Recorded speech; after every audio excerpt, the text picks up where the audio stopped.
Yes, yes. Welcome back. Welcome back. Welcome back. Sorry, I should have drank more water this morning. Welcome back to the break room. I know it's been a while, y'all. I'm sorry. It's been a long summer. A long summer. Um, it's me. It's Mike. Oh, you can hear it in my voice. I'm cracking. My voice is cracking like I'm 12 years old again. Like it's 97. Man, speaking of 97, um, I was watching a documentary a few weeks ago about Vince McMahon on Netflix, called Mr. McMahon. I think it's called Mr. McMahon. And watching that documentary took me back to my childhood, to my youth. Pretty much the documentary, for people who didn't see it yet, it details Mr. McMahon's journey from, well, Mr. McMahon, fuck him, Vince McMahon's journey from his father having the WWF, uh, to him taking over control in the 80s, him taking over other territories in the 80s, even though it was taboo to do so. Um, and then him, enacting WrestleMania. WrestleMania 3 took him over the top with Hogan. No rest in peace, Hogan, by the way. No rest in peace to Hogan, to Hulk Hogan or Terry, whatever his last name is. Whatever his last name is. I don't even care. He's not getting no roses here. Um, but yeah, it just pretty much detailed his journey in wrestling through the 80s and 90s and 2000s. By the way, I grew up a wrestling fan. I was born in the mid 80s. I'll be 40 this fall, actually. So I grew up in the mid 80s and the 90s with wrestling. And I forgot, first of all, how much I checked out of wrestling after like 2000, maybe '01. As soon as SmackDown launched, on UPN, I was done. I was like, all right, I'm done. But the Attitude Era was my joint, was my ish. Even before the Attitude Era, like the early '90s, Bret Hart era, the Hogan era, Randy Savage era, the late '80s, early '90s into like late '90s. That was me. So when I say '97, I just think about, wow, that time, and I'll think about that documentary I watched and how it brought me back to my childhood, my adolescence. Um, how much I followed wrestling as a soap opera, a novella, if you will, and how much it kind of carried me through my youth as far as entertainment. I remember growing up, I was privileged enough to be allowed to go outside. I know a lot of people today, a lot of kids today, they don't go outside like I did. When my mom said you can go outside, it would mean go outside and play and just make sure you check in, but go outside and play. And I remember, like, I lived in a building growing up. I grew up in a building all my life, no house. Um, so growing up in my building, all the neighborhood kids in my building and down the street, other buildings, shout out to Gessner. Um, we would all link up, play, tag, manhunt, hide and go seek, all that stuff. Actual sports like ball, and we would always take a break and just chop it up about wrestling. Whether it was the early '90s, we were talking about, like I said, Hogan and Randy Savage, and then even the late '90s when ECW was popping off. We'd be like, "Yo, did you see last night? Late? Did you stay up? Did you stay up for ECW? What was that?" So I forgot how much excitement wrestling as a youth gave me, and I appreciate the entertainment aspect of my youth with wrestling, even though you always knew at that time, not new, but you kind of always suspected, like from the Attitude Era and little as you got older, that Vince McMahon was a dirtbag. And even as you got older, now as an adult, you would read stories and stuff, whether it was stories with wrestlers, whether it was stories with just himself, or now lately with him with women with sexual assault and rape allegations and whatnot, how much of a dirtbag he really is. And he's a dirtbag. And of course, he's still alive and well because they said the good die young, which means the old, the bad stay old. You know what I mean? Or the bad stay alive. But that documentary, it was well done. I think Bill Simmons did it. It was well done.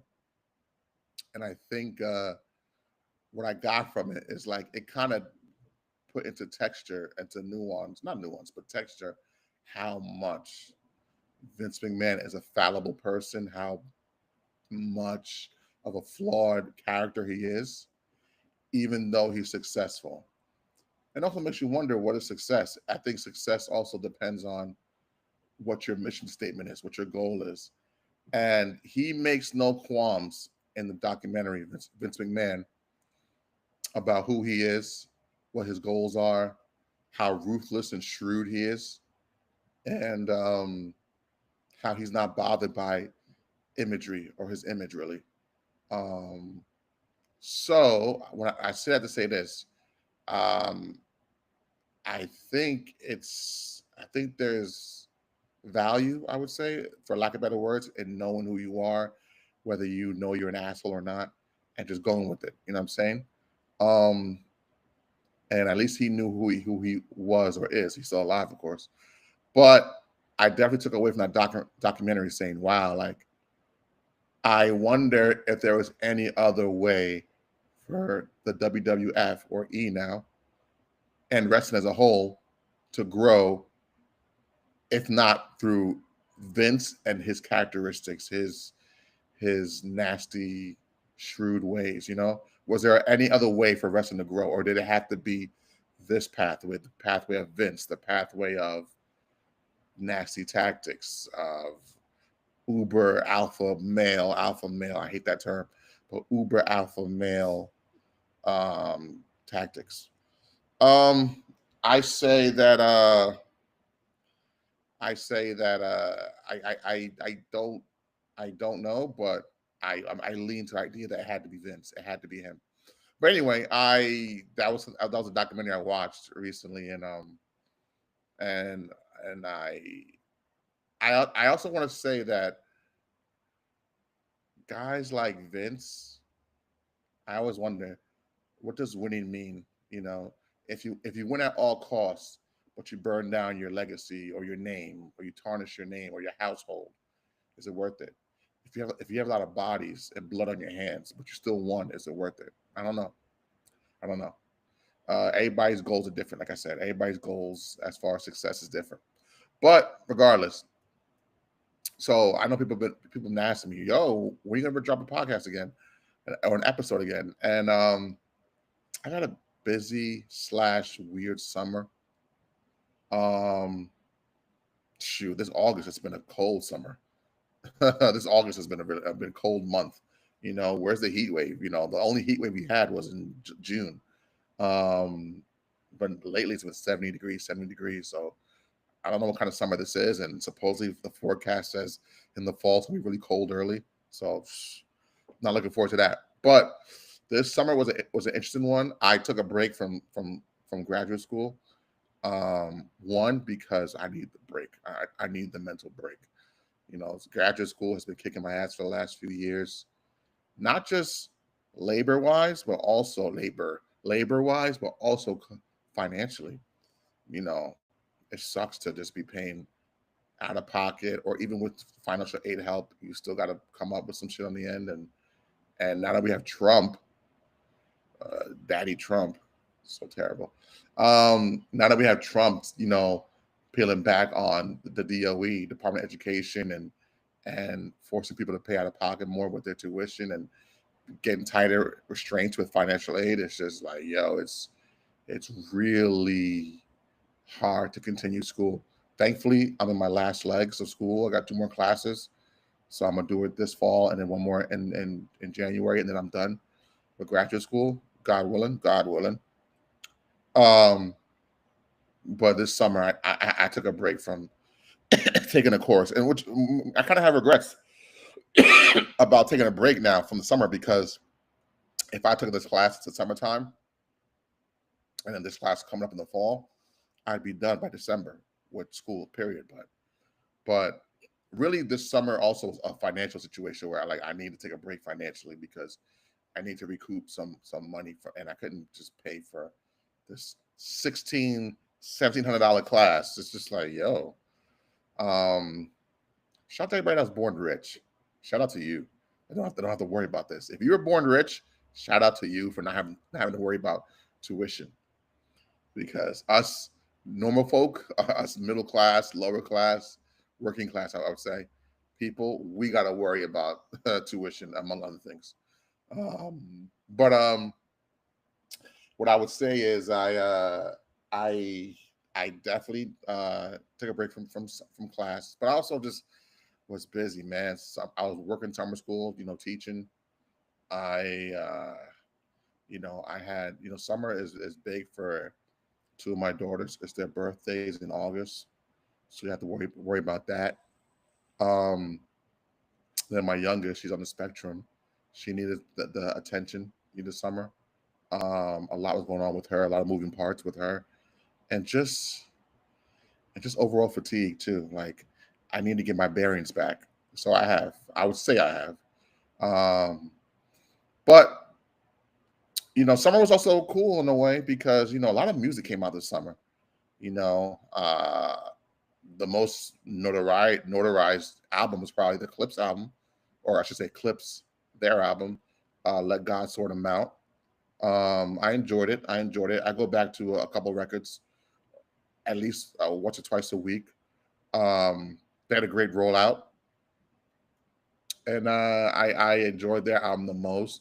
I'm anticipating tonight at midnight. Joey Badass drops. I'm very much so in anticipation for his album because he had a fiery spring with the battles with Ray Vaughn and Daylight and the whole West Coast basically. And he came out looking great on that musically.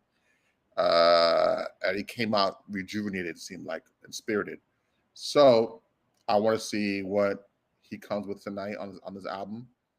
I'm excited about that. And just overall, I've been enjoying myself. Oh, shout out to Odile. Odile is a great R&B artist from London, and he dropped an EP this past summer. I forgot the name of it. It'll come to me. I'm gonna look it up too.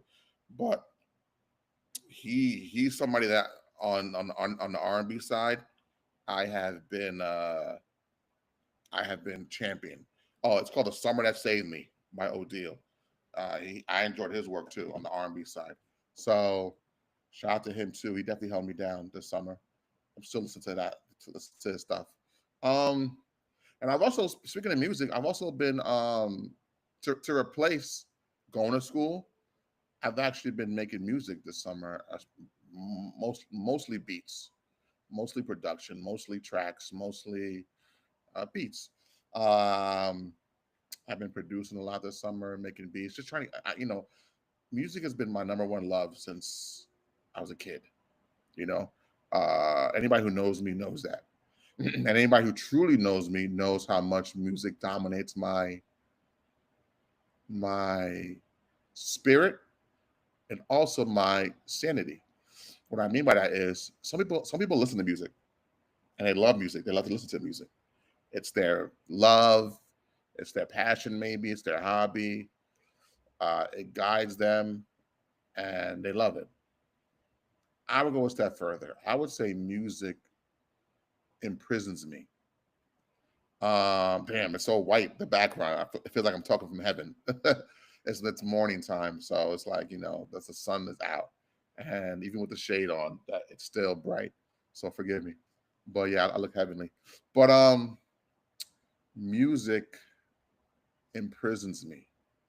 Music has grabs me by the neck, pause, and it's always had a hold on me where it's inescapable. I can't escape music.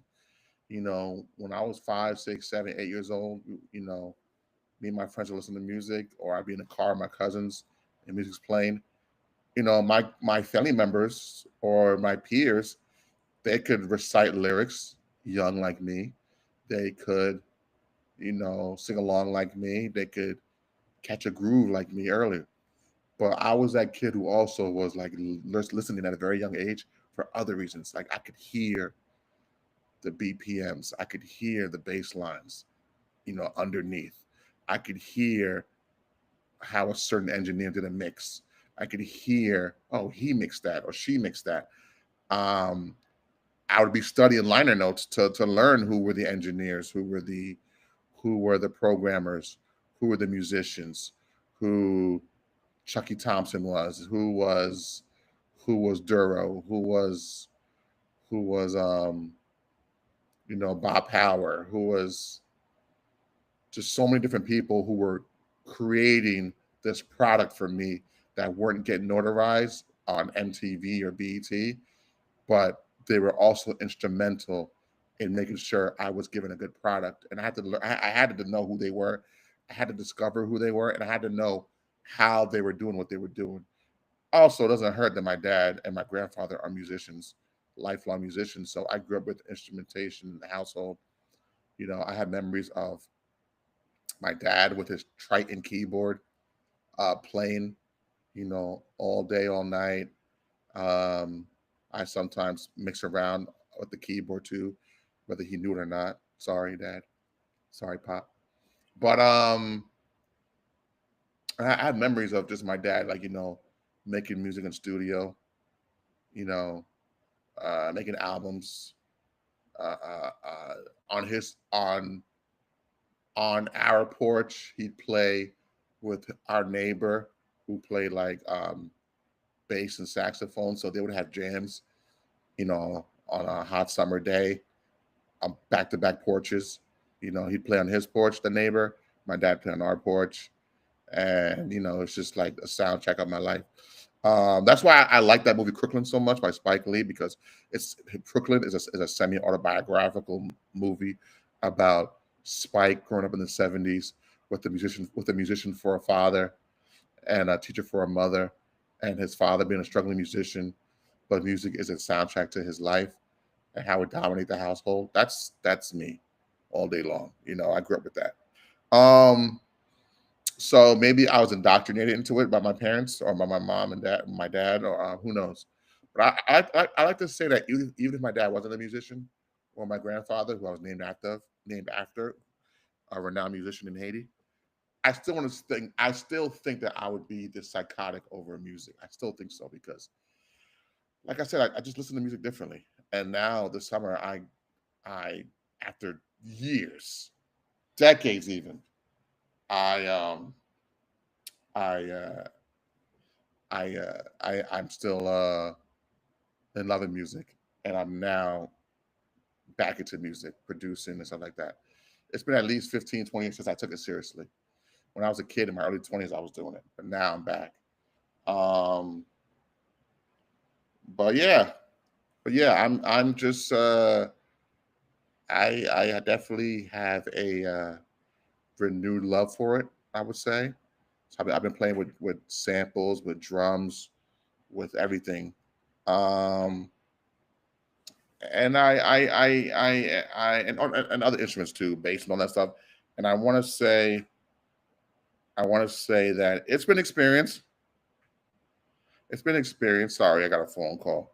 It's crazy. I got a phone call when motherfuckers do not hit me up otherwise, but then when I'm doing something important like this, they hit me up. Um, but yeah. But anyway, I want to say that this summer also has also made me realize, like, yo, tighten up on few things. Like for instance, um, I want to say that for me, I had a realization. Like the other day, I like maybe like a few weeks ago, I went to a function. Uh,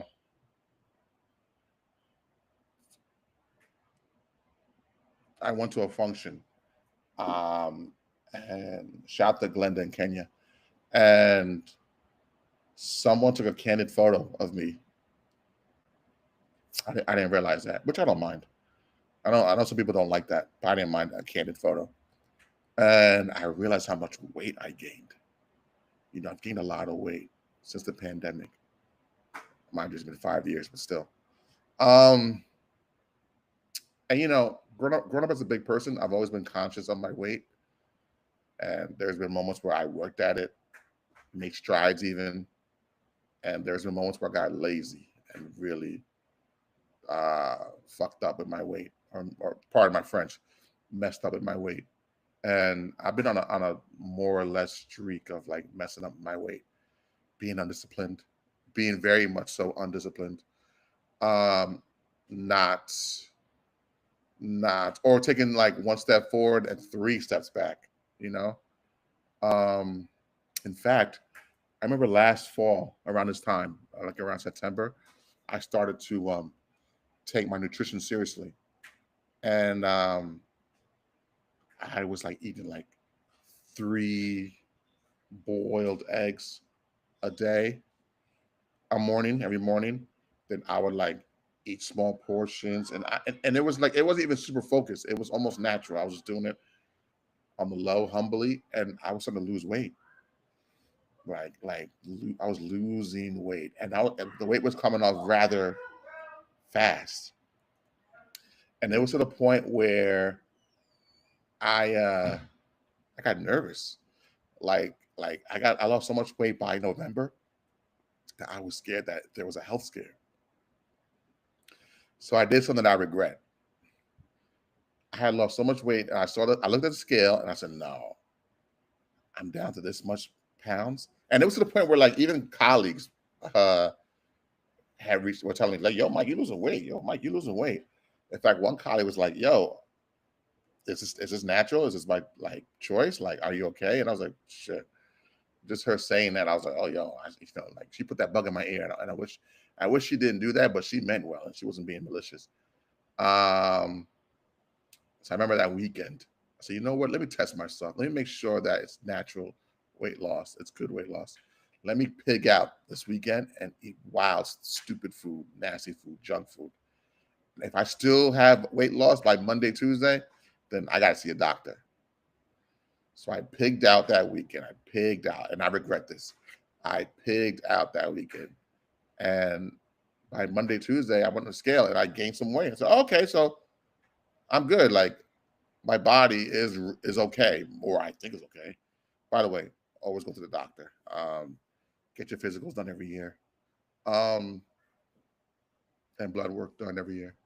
Um, I gained the weight, but then ever since then, it's been hard to freaking shred. So I really regret doing that.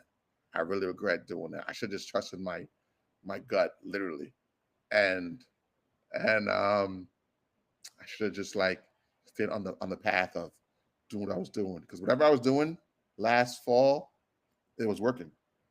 Um, and I wanted to recreate that, and slowly I've been trying to do that again. So slowly I have been eating like boiled eggs again, and I've been like trying to put more chia seeds in my eggs, more tomatoes, more spinach. But I do got to step it up a notch. I do, because there've been moments this summer where I would like falter and eat some whack shit, eat some fried stuff, or just overindulge, eat like greasy food like pizza, stuff like that.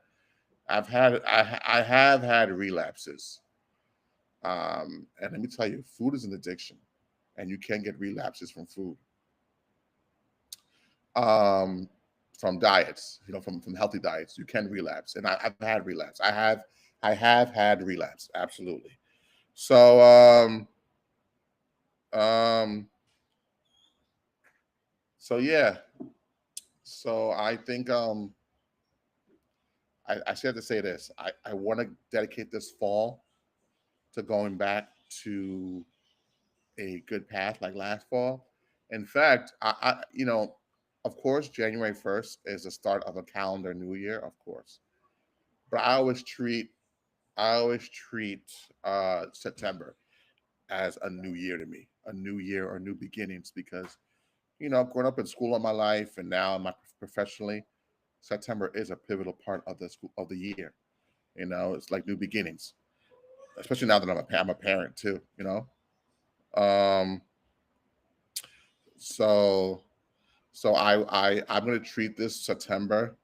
as a means to like really like start anew, start fresh. Um, and I'm gonna really try to dedicate myself to it. I really am. I really am. The- um, and I want to do better. I really do. It's in my spirit that I want to do better. I want to do better. But let's see. Let's see. Let's see. And if you see me out there, motivate me or egg me on and hold me accountable. I would appreciate that. With that being said, I and also for the fact that I'm turning 40 this fall, I'm turning 40, and that means a lot to me. A lot of brothers don't make it to 40. A lot of brothers don't make it to 50. So many men, black men in particular, just die young, whether it's nutrition, whether it's violence, whether it's mental health. A lot of brothers don't make it to be in their twilight years. And I want to make it to my twilight years, especially for my youngest daughter who's special needs, who's going to need me to be alive for a long time. I want to be there for her. So let's see. Let's see. I'm trying. I'm trying. Please, like I said, if you see me slipping, hold me accountable with my weight, with my nutrition, because I need to do better. I need to do better for sure. Um, so that's my summer pretty much. Some good music I've heard. I had to reassess myself weight wise, and just had to reprogram myself as far as recalibrate myself with school and just take a break. And also, like I said, I found a new sense of love with music and on the production side. Very expensive though, I must say, whether it comes to equipment, whether it comes to you know, sounds and whatnot, and accruing sounds. It's taxing, fiscally and otherwise. Um, but I'm gonna try my best to stay on top of my passion and also my purpose. My passion being music and my children, and my purpose being to stay alive and healthy for my kids. So, bear with me, but stay with me on that. Um, I want to talk to you guys real quick because I'm not gonna stay long. Maybe another 30 minutes, and then I'm out. But I want to talk to y'all about an encounter I had recently with a friend of mine. I won't reveal who this person is to protect them. Their to protect them. But I want to speak on something that they went through and what's revealing about it. Um,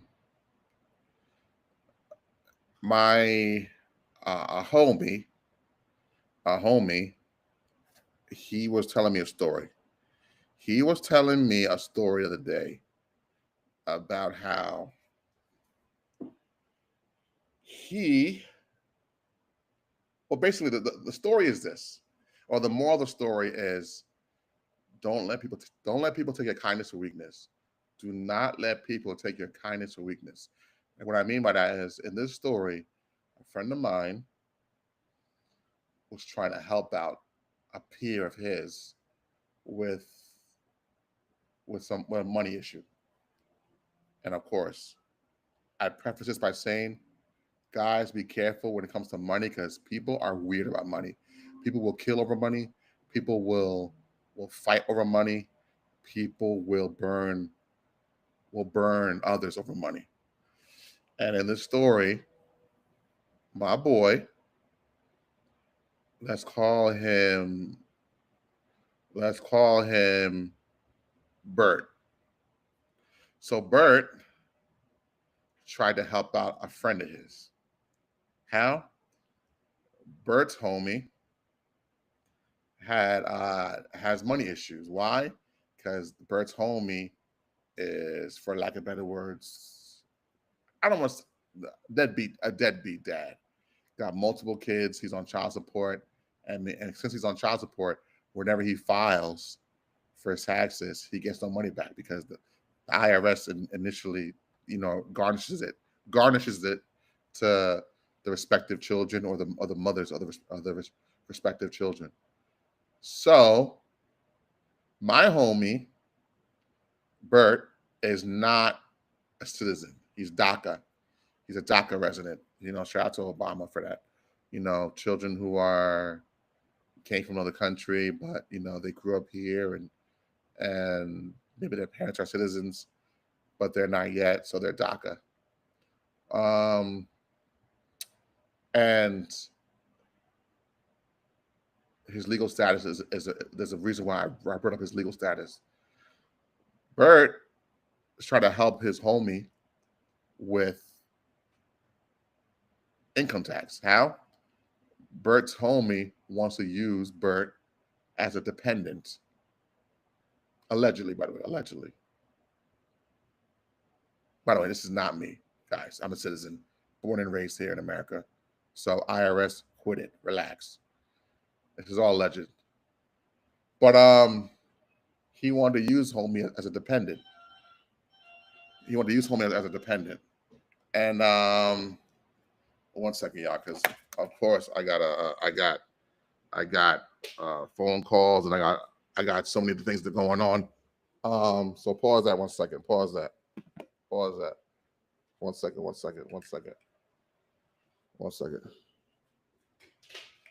second, y'all. 1 second.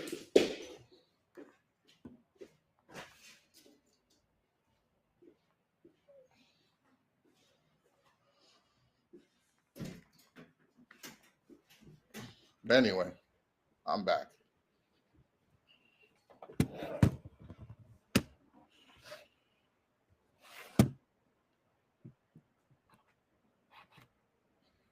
All right. My bad, yeah. Of course. Interruptions. Anyway, so Bert.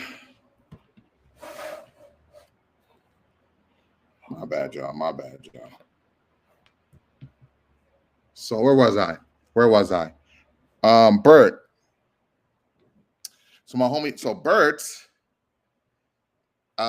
is being asked to help out with DACA.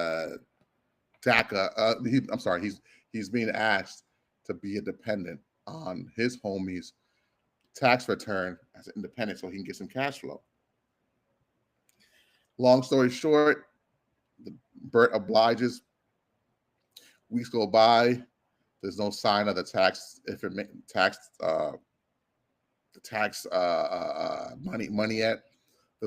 And Bert is really a conduit. He's a third party, someone else who's trying to like facilitate it. So there's Bert, there's a dirt bag, and then there's somebody else who works in finance, who does taxes, who's trying to help facilitate it. Bert is the middleman, just trying to help out. Meet one, introduce one person to another person, and he be the codependent. With that being said,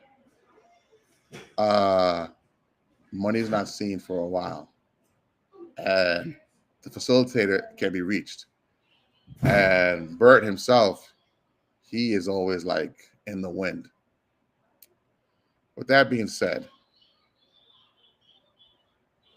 the dude, the dirtbag, he starts pressing Bert. He's like, yo, by the way, this is all alleged. Allegedly. Bert is being pressed by this dude. Where's my money? Yo, where's your homeboy who's supposed to hook me up with the money? Where is he? I don't like this. I feel like y'all trying to play me. I'm gonna kill y'all. I'm gonna come after y'all. Yada yada yada. And Bert is trying to fix things. Like, yo, what's going on? So he tries to make amends with them. He tries to tell him, yo, it's just taking some time. It's gonna happen. It's gonna come through. Don't worry about it. And the dude goes very like Karen status, where he's like, you know what? Fuck this. And he goes to like immigration and goes to the cops, files a police report saying this dude's stealing from me. He's taken from me. He's not even a citizen here. He should be deported. It's like, yo. And he tries to get my man deported. And the way my boy found, well, the way this person found out, Bert, is he was trying to go somewhere, and there was a checkpoint, and he got pulled over. And he got pulled over. He's like, yo, the cops told him, hey, just so you know, there's a warrant out for your arrest. He's like, what? Like, yeah, you gotta tow your car and arrest you. He's like, warrant for what? I don't get in trouble. It's like, yeah, well, someone made a complaint about you, yada yada yada. You stole from them, whatever. And he found out that this guy actually went to the authorities over him. His own man's went to the authorities over him because he was mad that the money didn't come in yet. Mind you, long story short, the money did clear, but because you didn't pay child support, IRS took your money in ASAP and dispersed it where it belongs. So the money did clear. It's just that you don't deserve it, or it's owed elsewhere. So that's what happened.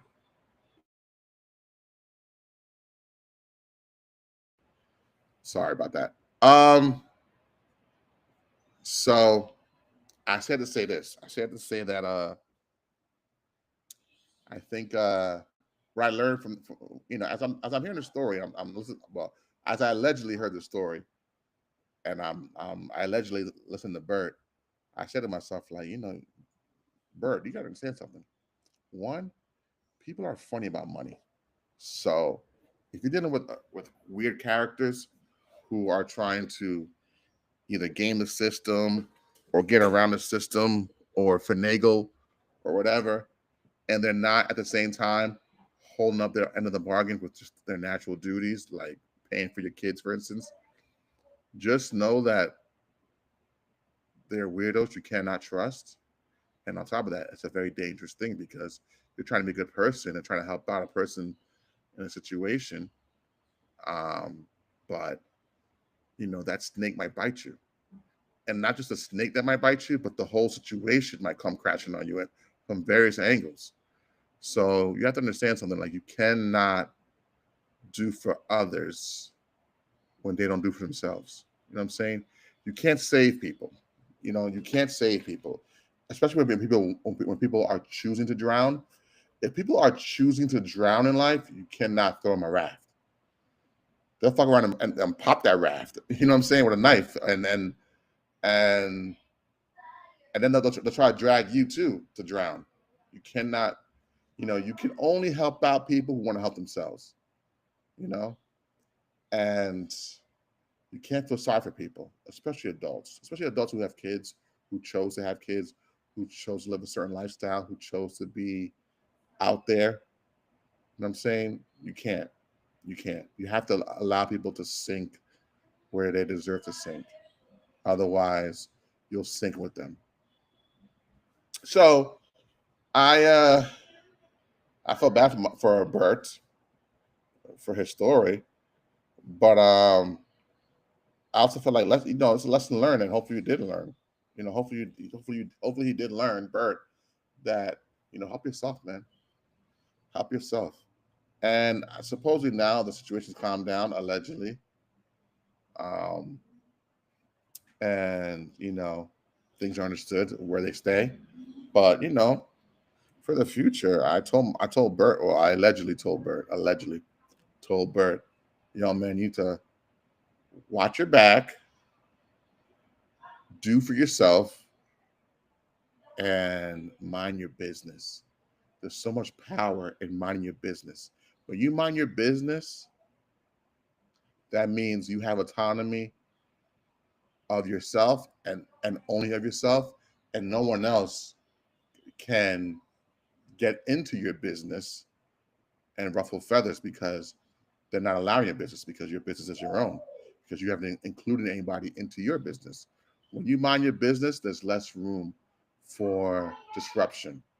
There's less room for chaos, less room for drama. But when you don't mind your business, when you include people into your life who don't deserve to be in your life, when you include people who are nefarious, weirdos, with other agendas, they might affect or infect um, your peace, your world, and your sanity, and your safety. Your safety. I'm a big proponent that no one is above my safety. No one. And no one is above my kids' safety. Now, I'm Bert's not a parent, allegedly, but still. Um, you need to, I allegedly told Bert, you need to prioritize yourself first, second, third, and fourth person in your life. It should be you. You should wake up every day and say, how do I get mines? How do I protect mines? How do I build mine? Don't worry about others, because others at the end of the day won't save you. They won't help you. They won't. Um, I remember like when I was like 18 years old. Well, I was really 17. Summer 2020, summer '03. I graduated high school June '03. So that summer '03, I had a plug who had Nextels wholesale. Chirp, chirp, chirp. You know, um, he had Nextels wholesale. He was like, "Yo, why don't you buy in with me and we could sell them back at a profit?" I wouldn't say a friend, more of an acquaintance slash neighbor, which is the first red flag. Why come to me with this and not one of the actual true homeboys? But I digress. I was young, 17 years old, fresh out of high school, and I put $200 in, and I invested in some phones just to sell at a higher rate, at a profit. But before I can get the actual products to sell, the dude was MIA. He was ghost. Like he took my money and then he was gone for a while, like for weeks. And mind you, we're young kids. You can't be too far. And at first, you trust somebody like, oh no, no, no, they're busy right now, but they're gonna come back and with the profit. You know what I mean? They asked me to invest with them for a reason on this little hustle. So I trust that they'll come back with the money with the profit. And by midsummer, I'm like, yo, what's going on? And I had to track dude down at his crib, at his mom's crib. I had to really like, press him at his door in front of his mom's and really had to damn near embarrass him to get my money back. And thankfully, it ended peacefully, where I got my money back, and because there was no profit. I don't know what happened. I don't remember what happened with the phones so long ago, but I remember feeling like I got to get my money back, and I had to almost take no prisoners and feel no shame about pressing him at his mom's crib in front of his mom, which I take no pride in. I take no pride in that, you know. But I said to say this: sometimes you need to advocate for yourself, and sometimes before you advocate for yourself, you need to know what situation to put yourself in or not. That's the true. That's the true value in knowing what to avoid and knowing what to get into. And what I would tell Bert is, don't get into anything that will not benefit you. You know what I'm saying? Don't get into anything that won't safeguard you. Especially now as we get older. Um, because the slightest mistake can cost you your freedom, can cost you your legal status here. It can cost you sometimes your life, and it's not worth it. Taking pity on someone or a little quick cash scheme, it's not worth it. And I'm not even saying Bert was in it to make money, because he was going to make money. Bert was only trying to help his friend to make money, his homie to make money, not even him. He was only trying to help his friend out because he felt bad for his friend that he's not getting income tax money, whatever. It's not worth it. Do not let people take your kindness for weakness. Do not let people take your kindness for weakness. Because most human beings, they don't respect generosity. They don't respect kind nature. They only respect ruthlessness. They only respect money. They only respect their end game, their bottom line. Most people are not compassionate. Most people are not. Um, most people are not able to have empathy or understanding or grace. Most people are assholes. I'm sorry, pardon my French, but most people are assholes. Most, not just assholes. Forget that. Most people are self-serving. They're out for theirs. You know what I'm saying? And it's a messed up world, but sometimes you got to say, you know what, tunnel vision, and be out for yourself as well. And I try to take that approach. I mean, day to day, like I help people. Like open the door for ladies and make sure little kids can cross the street, etc. And also, try to like help neighborhood kids with like advice and stuff like that. But at the end of the day, I'm not risking my freedom, my life, my money, my children over anybody. No, no, because you only have one life to live. And once your life is gone, that's it. There is no spawning. There is no, Mario Kart or Mario World, second life, third life, fourth life. No, you get one life to live. And there's been plenty of sad stories of people in the grave or people um, in prison saying, "Man, I just made a mistake," or "Man, I 5 minutes cost me my freedom," or "Damn, he did one little favor and now he's resting in peace." That ain't me. That ain't me. To get me off this earth or to get me in prison, you have to make sure that I was a wild and out individual, that I deserve to be there.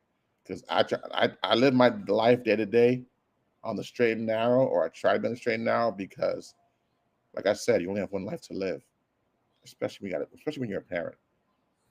So, you know, that's my summer. That's my story too. Allegedly, and it ain't my story. Shout out to Bert, this alleged Bert. It ain't my story. Um, so you can't get me. Otherwise, like I said, if y'all see me, hold me accountable with my weight, hold me accountable with my nutrition, with my fitness, um, and I want to do better. I want to do better. So I'm going to try to do better. But I know it's just a daily taxing mental grind.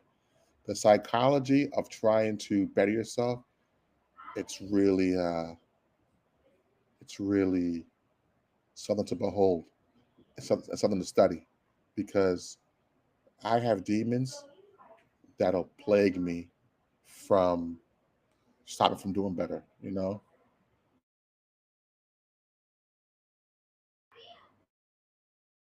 Sorry, I had to yell at my daughter. um, but yeah, I, uh, I have a fight against the psychology of it all. You know what I'm saying? And shout out to that movie Shallow Hal. I wish I had that same psychosis.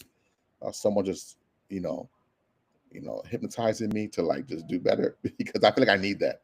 I need someone to like force me to do better. That's why I always say, when people are out there like wealthy, out there like I think when I admire, what I look at the most as the most powerful form of wealth is having your own cook. Of course, I'm no baby. I can cook and I can cook for myself, and I can make choices better nutritionally. But for people who are like uber rich or famous, I mean not famous, wealthy, and they have cooks and chefs at home who can just like feed them the most healthy foods and make sure that they're eating right and they don't have to think about it or worry about it. I envy that because that's the most luxurious thing. Not a watch, not a Richard Mille or Protect watch, not no chain, not no car, not no mansion. To me, one of the biggest signs of wealth is having like access to like good nutrition, you know, and that's one thing I aspire to have. the access to great nutrition on standby right there for me. But no one feels sorry for you. No one will make excuses for you, and no one should be living in fantasy land. I'm in the here and now. I'm alive still, and I need to do better, no matter what I have. You know what I'm saying? So this is me taking a stand, saying, you know what? This is a declaration. It's about to be September. It's Labor Day coming. This is an opportunity for me to like really dedicate myself to a new beginning. So bear with me as I do that. But in the meantime, until next time, it's your boy. It's the break room. And holla if you hear me. You heard? Later.